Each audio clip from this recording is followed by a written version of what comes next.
Сайн байцгаана уу? Өнөөдөр та бүхэнтэй арай өөр сэдвээр ярилцъя гэж бодож байна. Mom life сэдвэр.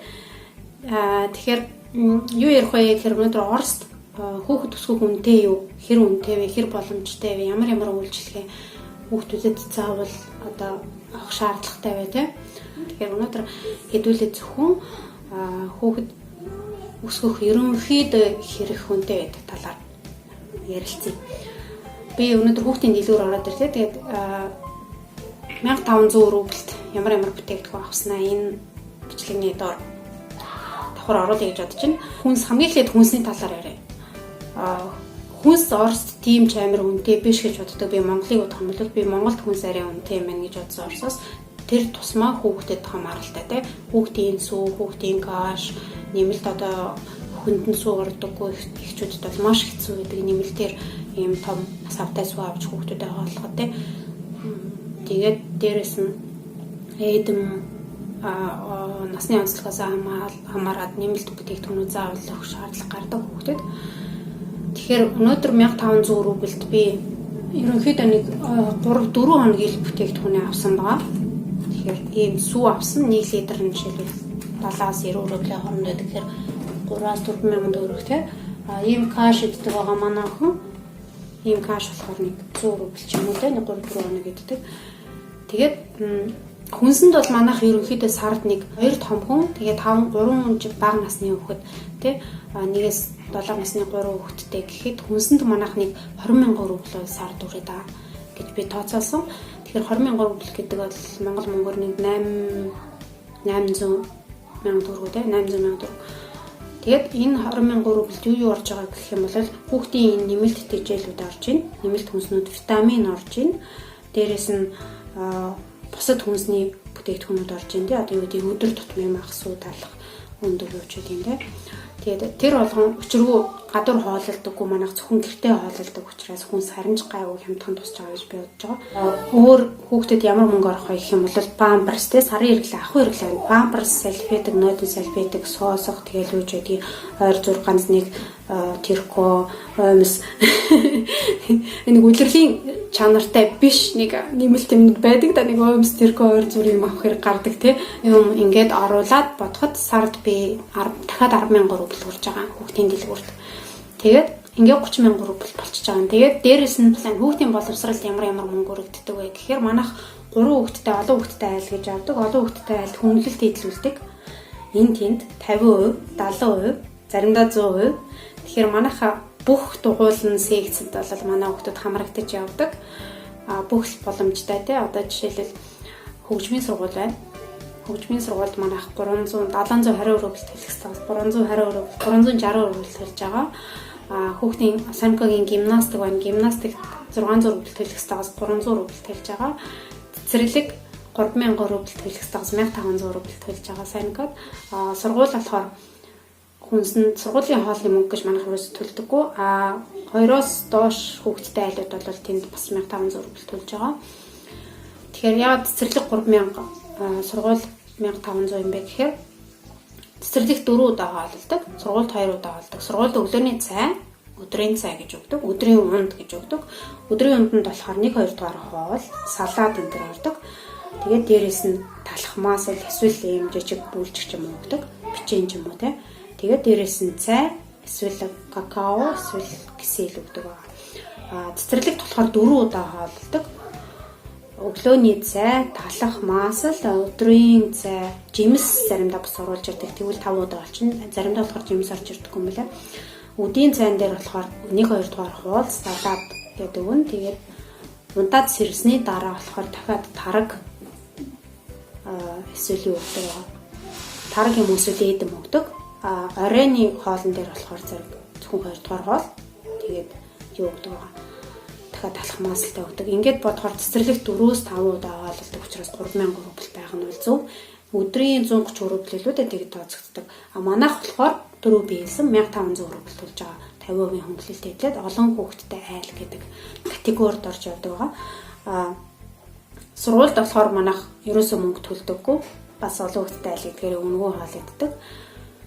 Тэгээд ингээд бодохоор дээрэс нь бассейн манайх бассейнд бол ямар ч хөнгөлөлт хийлэхгүй яагаад гэвэл бассейнд нэг жил эхний жил ямар ч хөнгөлөлтгүй бүтэн төлбөрөөрөө суралцаад дараа жилд нь тэмцээн уралдаанд ороод төрүүлээд ч юм уу байр эзлээд ингэх юм бол хөнгөлөлт идэх боломж байдаг юм билээ. Тэгэхээр пациент манайх нэг хүүхдийн 3000 рубль төлж байгаа 7 хоногт 3 удаа явж байгаа гэдэг тодорхой 2 хүүхдийн 6000 рублийг манайх сар болгон төлдөг. Тэгэхээр энэ бол 100% төлбөр ямар ч хөнгөлөлтгүй нэг удаа 45 минут яваад 400 рубль нэг хүүхдийн. Миний бодлоор л энэ үнэтэй санагдчихж байгаа. Гэхдээ яалтчгүй төлөх хэвээр мөнгө бол пациент төлөх хэвээр мөнгө. Яг тэгвэл хүүхэд сэлж сурах хэвээр хүүхдийн одоо юу гэдэг чинь өсвөлт нийт явагдаж байгаа үед те хүчин сургамж нь одоо задгаарах хэвээр тэр тусмаа хэрэгтэй хүүхэд бол эмэгтэй хүүхэд бол фигур гоё фигуртай болох хэвээр учраас заавал пациент явах хэвээр гэж би үзэж байгаа. Тэгээд зарим нэг хүмүүст үнэтэй санагдана байх, зарим нэг хүмүүст бол гайгүй санагдах байх. Гэхдээ миний хувьд бол төхөрмөр ажил хийж байгаа. Дээрээс нь өөрөө декрет авч байгаа учраас бид хоёр хоорондоо яриад тохиролцоод энэ мөнгийг төлөх боломжтой юм а гэсэн үгнээс хүүхдүүдэд пациент явуулж байгаа. Тэгээд бусд нь бол гайгүй цэцэрлэг 1500 энд 300 тэнд 300 тэнд 400 гэж бодох. Нэг хүсрээд 3000 рубль. Тэгээд нийлээд нэг 8-9 рублийг бол хүүхдүүдийн боловсролд зарцуулахад бол тэмцэх зүйн байхгүй гэж би үзэж байгаа. Тэгэхээр хүн болгон өөрөө өөрсдийнхөө бодлоор бас хүлээж байгаа нь үстэй. Тэгээд ингээд нийлээд нэг 40,000 рубль. Дээрээс нь хүүхдүүд чи өвдөн хайнаад хөрн эмчилэн ингээд нэг юм тарайгээд ингээд 40,000 рубль сард бол манайх уурчээд байгаа. Тэр хүнс бол яг би 5 өдрийн хүнс гэж хамтдан бодсон учраас бусад юм сонгонд бол ингээд ерөөсөө манай 3 хүүхэдтэй 5 амбултай айлын сарын хэрэгцээнд 40,000 рубль. Тэгээд дээрээс нь удирлын шинжээс хамаарат те удирлын хувцас аавна өөрсөндөө хувцас аавна хүүхдүүдтэй хувцас аавна ингээд бодох юм бол сараар тооцохгүй за нэг удирлаар нь тооцъё гэж бодох юм бол удирлт нэг 10-аас нэг 15,000 рублийг хувцсан дөрнө. Тэгээ дээрээс нь гадуур гарна гэж бодъё. Гадуур гарна хүүхдүүдтэйгээ тоглоно, хүүхдүүдэд тоглоом авна гэж бодъё. Тэгвэл дахиад тэгээд хаяада нэг кафе энэ төр орно тий гадуур зугаална гэж бодъё. Тэгэх юм бол нэг 50,000 рубль болчихж байгаа. Ингээд нийлээд бүгд дахиад нэг 5,000 рубль нэмчихье. Гадуур гарна гэж бодод. Тэгээд ингээд бодох юм бол 50,000 рубль. Нэг 2 сая төгрөг бол сард бол үргэлжлээд байдаг юм шиг надад санагдсан. Бүх хэрэгцээг оруулаад тэгэхээр хүүхд төсгөх миний хувьд орос дүнтэй гэж бодож байгаа. Хэрэгцээ нэмж яриаг байгаа шүү дээ. Трансферт бол манай нөхөр үнгүй явдаг байгаа. Метро, тэгээд автобус, троллейбус гэд бүх нийтийн унаанд үнгүй. Яагаад гэвэл манайх олон хүүхдтэй айл учраас хөнгөлтэй л дээ. Тэгээд дээрэс нь ямар нэгэн үзүр, кино, театр, энтэнд дандаа хөнгөлөлтөд л явждаг олон хүүхдтэй айл гэдгээрээ 50-70% хөнгөлөлтөд л явдаг. За, ингээд бодоход бол олон хүүхдтэй айлд бол нэг амар үнэтэй биш юм шиг хүүхд төсгөд санагдана. Гэхдээ яг ингэ детальчлаад аваад үзэх юм бол үнэтэй санагдаад байгаа надад л. Тэгээ ямар ч арга байхгүй. Юун дээр чи яаж ч хэмнэх үнэхээр арга байхгүй. Яг юм л хүүхдийн боловсролд зайлшгүй мөнгө зарцуулах шаардлагатай ажиллаа. Хүнсэнд зайлшгүй мөнгө зарцуулах шаардлагатай. Яагаад гэвэл хүнснээс маш их юм хамаарна. Тэг калц, эрдэс, бодис, уурэг гээд одоо өсөж яваа хүүхд штэ. Итгэвчтэй өсөж яваа хүүхэд энэ болгоныг хүүхэд заавал авах хэрэгтэй хоол хүнсээрээ дамжуулаад тэгээд дээрээс нь витамин ингээд бодохоор бүр юун дээр чимнэх боломж байхгүй. Ахуй хэрэглээ бол та нар өөрсдөө ээжэд ойлгож байгаа. Ямар их ахуй хэрэглээнд ямар их хэрэг болдог вэ? Савн, шампунь тэгээд бог юу ч үгүй тий. Тэгээд иймэрхүү байна. Миний хувьд манай гэр бүлийн хувьд тэгэхээр айл болгон бас өөр юутай байх экономтой байх өөр орлоготой тэндээс хамаарат бас хэрэглээгээ зохицуулдаг байх гэж би бодож байна. Тэгээд дээрээс нь машины бензин байна те ингээл нэмээ бодох юм бол бүр гэр бүлийн хэрэгцээ рүү ороо явчихна. Хүүхдүүдийн хэрэгцээ биш. Нэг иймэрхүү тэгэхээр Оросд бол би хүүхд төсөөх хямдхан гэж хэлж юусоо чадахгүй. Үнтэй эсрэгээр үнтэй гэж хэлмээр байна. Тэгээ энэ дээр чинь би хүүхд төрсний дараах одоо хэрэгцээг оруулаагүй байгаа шүү дээ. Хүүхэд төрсний дараа ямар их хэрэг болдог гэлээ. Анхны хүүхэд гарахад бол хүүхдийн хэрэг болно, ор хэрэг болно, хүүхдийн ширээ хэрэг болно юм хоолонд идэхтэй суух. Тэгээд дээрээс нь хаяг тавг ойр зургийн одоо юу гэдэг юм сонсох музик гэдэг бас ингээл бүх юмыг нийлүүлээд бодоход хүүхэд анх төрөхөд дор хаяж 3 сая төгрөг хэрэг олно гэсэн. Дор хаяж. Яагаад гэвэл хүүхдийн ор аавна, хүүхдийн тэрэг шинээр аавна, дор хаяж 10,000 рублээр гайгүй тэрэг аавна, нэг салаад унчихгүй шиг нэг 2 жил унчих гайгүй тэрэг аавна хүүхдийн тэрэг тийм. Нэг дор хаяж 500,000 төгрөгөөр. Тэгээ дээрэс нь хүүхдийн ор авахд бас нэг икээс бол нэг 15,000 рубль. Бусад зүгээр хүүхдийн төлбөрөөс жижиг ор авахд бол нэг 8,000 рубль авцаж мөн ингээд хүүхдээ ор авч болно. Хүүхдээ аван дээрээс нь матрас авна. Ингээд бодоход хүүхэд анх төрөхөд бараг 3 сая төгрөгийн хэрэгцээ гарна. Эхний хүүхэд дээр. Тэгээ дараагийнхаа хүүхэд дээр бол тэргээ яах вэ? Хэрэглээд явчихж байгаа шүү дээ. Уламжлуулаад хэрэглээ явчихж байгаа учраас яалчгүй юм хэрэг хэвхэрсэн болоо шинээр авдаг ч юм уу те. Скутер авч өгнө, ундаг дөгөө авч өгнө. Тэгээд өөрийг өгдөг чинь те. Скейт байдаг ч юм уу авч өгнө. Ингээд бодохоор маш их зарлага гардаг. Тэгээд авчихгүй байх бас хэцүү. Яагаад гэвэл хүүхэд болгоно хүүхдүүд айлын хүүхдүүд рүү бас хараад байдаг учраас боломж байгаа гэж үзвэл авч өгч байгаа шаардлагатай гэж би боддог. Насаас нь тохирсон тийм хэрэгцээтэй зүйлс юм. За тэгээд цаашлаад эмнэлгийн үйлчлэгийг бас ярихгүй өнгөрч болохгүй байх. Эмнэлгийн үйлчлэгээ бол Оросд хувийн эмнэлгийн үйлчлэгээ маш үнэтэй. Хувийн эмнэлгээр болж үйл үйлчлүүлэхгүй байх хэрэгтэй. Яг гэвэл Монголд ч гэсэн тийм байх гэж би төсөөлж байна.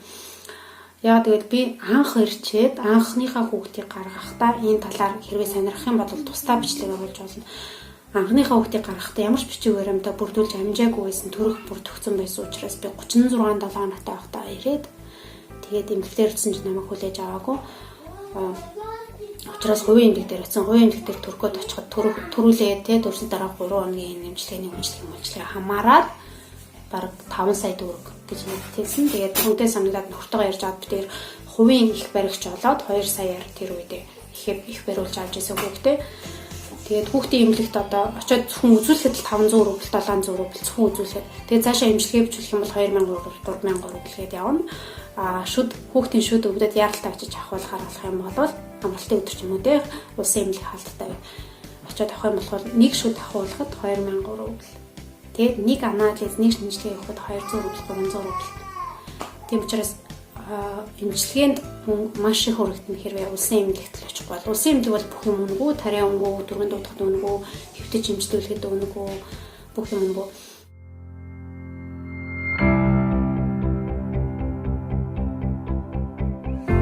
Ер нь хүүхдийн бүтээгдэхүүнүүд ямар хүнтэй байд юм бэ Оросд гэсэн асуулт ирсэн байсан. Тэрэнд хариулахаас гадна бусд нь ийм бичлэг оруулах гэж бодлоо. Би өнөөдөр хүүхдүүдтэйгээ хүүхдийн дэлгүүр очиод ирлээ. Тэгээд энэ бүхнийг 1550 рубль тавсан байна гэж чинь 60,000 төгрөг тавсан байна. Тэгэхээр юу явсан? Одоо хамтдаа харцгаа ийм слайм гэдэг хүүхдийн тоглолтыг ийм мэрзэний юм шиг юм. Янз бүрийн хэлбэр гаргаж тоглож болдог. Дотроо ийм тэгээд ингэр нь янз бүрийн юм тоглож болдог. Ингэж сундаг. Бүр том болсон юм. Одоо бохшил гэсэн үг. Да. Ийм юм байна. Тэгээд хамгийн гол нь хүүхэд ингээд хатгаад ингээд тоолохоор хүүхдийн алганы гарын мэдрэлийн системүүд нь маш сайн гэсэн нөлөө үзүүлдэг. Ийм юм байна. Энэ цаашаа 3 шиг сүү авсан байна. Агууш. Манай агуушагийн сүү авдаг. Энэ болохоор 1 литртэй би 3-ыг авсан байна өнөөдөр. Яа. Яг нэгэн хэд болсон гэхээр 73 рубль гэжсэн. 221 рубль болсон байна. 10,000 төгрөг. 3 ширхэг нь 3 литр. Цааш яваад кашн. Хоёр юм. Каш авсан. Таяад бэби гэдэг. Брендийн премиум каш манай хэд байгаа. Тэгвэл бусдын манай хүний хийдэг амтгүй юм уу яадаг. Энэ дотор болохоор янз бүрийн олон амин нэмтэй. Тэгээд найруулад шууд иддэг каш байгаа. 6 сартаас дээш өгч болно ийм кашиг. Ийм каш байгаа. Монголд эмээ сангуудаар зардаг юм билээ. Би их гайхсан. Гэхдээ хүүхдийн дэлгүүрүүдээр бас байгаа байх гэж бодож байна би. Каш болохоор нэг нь 106 рубль гээд 2,213 рубль болсон байна. 10,000 гэсэн. За заашаа хүүхдийн сок гинэ. За энэ хоёр сок гинүүжээд ирсэн. Эдэм ийм дөрөв эдэм болсон. Агуушагийн бас 6 сартаас дээш идэж болдог. Тэгээд энэ болохоор янз бүрийн ийм үлтэй. За энэ болохоор чимстэй юм. Хоёр чимстэй гоё үлтэй 4 өдөр идэнгээд авсан байгаа. Тэгэхээр энэ ерөнхийдөө 3-4 өдрийн одоо таяад идэх нэмэлт хүнс авсан гэсэн үг. За гэхдээ би байнгын бэлэн ямар хоололдоггүй л дээ. Гадуур нь наагур нь бас зүгээр гэрийн хоол гэсэн манай хүүхд идэж байгаа. За заашлаад агуушагийн смэс гэнэ ийм 3 юм бас авсан. Өдөрт нэг нүглөөний цайны дараа өгөхөд. Нэг бол эдэм, нэг бол ийм юм өгдөг байгаа. Би энэ болохоор зүгээр дислим алуужны гэдэг юу эсэглэн сүү, эсцэн сүү гэсэн хүүхдийн хоол боловсруулах хэрэгтэй айгүй сайн нөлөөлдөг юм. Тэгээд янз бүрийн бас юм. Нэмэлт витамин өдөртэй. Тэгээд энэ болохоор зүгээр тарг байгаа. 3.2% таслагтай. Тэгэхээр эднийг бол 8 сараас дээш өгч болдог хүүхдэд. Энэ бол 6 сараас дээш өгч болдог. Энэ болохоор каш сүүтэй авиосны каш байна. Дээрээс нь малина жимстэй. Ийм кашнуудыг бол хизээж өгч болно. Өглөөч өгч болно, өдөрч өгч болно. За тэгээд заашлаад фрутаняник ийм 2 ширхэг 2-ыг авсан баг та. Ийм юм болохоор би гадуур авч явахад амар байдаг байхгүй. Яарсан энэ төр үед гадуур гарахаар бол хүүхдүүд уулын дээр хөргөж өгч байгаа завсраар ч юм уу те. Хэрвээ хүүхэд унтахаас өмнө жоохон юм идчихэд унтуулъя гэх юм бол тэргийн цугаа явж исэн ч өчч болдог юм дээрээ тавтай. Тэгээ буцаага хамгаал нугааж буцаага таглаж болдог учраас хүүхэд идэж дуусаагүй бол буцаага тавьждаг учраас цүнхэндээ ихэд аваа явахад аюу амар болохоор би юу ч гэсэн гэртээ нэг хэд гэдэг юм аваад цапаас олгоод байж байдаг. Энэ болохоор юу юм гэхээр жимсний ногооны юм юунууд аа пюренууд аа. Фрутаняник 6 сараас дээш өгч болдог, 5 сараас дээш өгч болдог. Энэ юм конструктор авсан. Энэ болохоор яад юм гэхээр нэгээс дээш гэж байгаас насны хүүхдэдэд зориулагдсан Zoblox гэдэг ийм компани. Дотроо нэлээд нэг юм том шигтэй юм байна. Энэ болохоор салан авч туршууд суурь юм байна. Тэгээд ингээд өөрөө ингээд цуглуулах хэрэгтэй байна. Цуглуулаад өөрөө ингээд хайшин бариад сүзгүүл. Энэхтэй хэдхэн шиг манад юм зөндөө байсан юм би бүр хараад газраар нэг хараад харна хайцсан юм одоо харин гэж бодож байна. Тэгээд ингээд цуглуулад лего гэсэн үг. Лего гэхдээ бүр бага насны хүүхдийн гэсэн үг том шигтэй учраас ингээд цуглуулад янз бүрийн юм барьж байна. Тэгээд эндээ нэг хөрх юм нохотой. Нохогийн юм ингэж байршуулаад байшин байна. Тэгээд манай хүн ч гэсэн одоо энэгээр тоглож байгаа гэж бодож байна. Ой 5 сартай учраас ийм хөрхэн конструктор гэж ялаа. 299 төгрөг гэх нь ерөнхийдөө хүүхдийн тоглоом, хүүхдийн хүнс гэхээс илүү хүүхдийн тоглоом илүү үнэтэй байдаг л да манай орс. Тэгээд хувцсанар ч гэсэн нэлээд жоох үнэтэй байдаг. Хүнсэл арай гайгүй. За тэгээд соосох гэх ийм 2 соосоо авсан. Манай өвч одоо үргэлж соосгоо өгсөөр байгаа. Яг тэгвэл хүнээс нь гинт гаргацсан учраас тэр шокноос одоохондоо гарч амжаагүй. Баян соосгоо өгсөн гэрээ байгаа. Тэгээд ийм 2 соосгоо гэж 109 рубльгийн юм хоёр. Санаад нэг юм тэрхүү авсан. 42-ын амьдрал зарлцсан байсан. Хүүхдийн хувцас, хүүхдийн тоглоом нэлээд жоох үнэтэй байдаг. Памперс хүүхдийн хүн сэнтер бол гайгүй байдаг гэж би бодоод байгаа. Бүр гайгүй зузаан юм байна. Одоо яг үйл өмсүүлж болох. Тэгээд байж байгаа л нэг тэрхүү авдээ, байж байгаа л нэг тэрхүү авдээ. Хаяад өгн бүүнд нь авчдээ. Тэгээд өнөөдөр нэг л ширхийг авлаа. За глобус гэдэг бүр том дэлгүүр явуул тэндээс бүүнд нь авчвал амар байдаг байхгүй юу? Тиймэрхүү юмнууд өнөөдөр авлаа. Тэгээд бүгд нийлээд 1550 төгрөг болсон байна. Ингээд 5 хүн сонирхолтой байсан баах гэж найдаж байна. Та эсэрчлээ би. Ингэсгээд удаанч бичлэг болчлаа. Ингэсгээд бичлэгээ дуусгая гэж бодож байна. Тэгээд та бүхэн бичлэг үзсэнд баярлалаа. Дараагийн бичлэгээр ирээд уулзцай. Нэмэлт мэдмээр байгаа мэдээлэл, амар байгаа мэдээлэл хам бол комент хэсэгт заавал ирүүлээрэй. Би тус-тусад нь хариулаад явж болно гэж бодож байна. Би ч хүүхдээ авлаа. Баяртай. Дараагийн бичлэг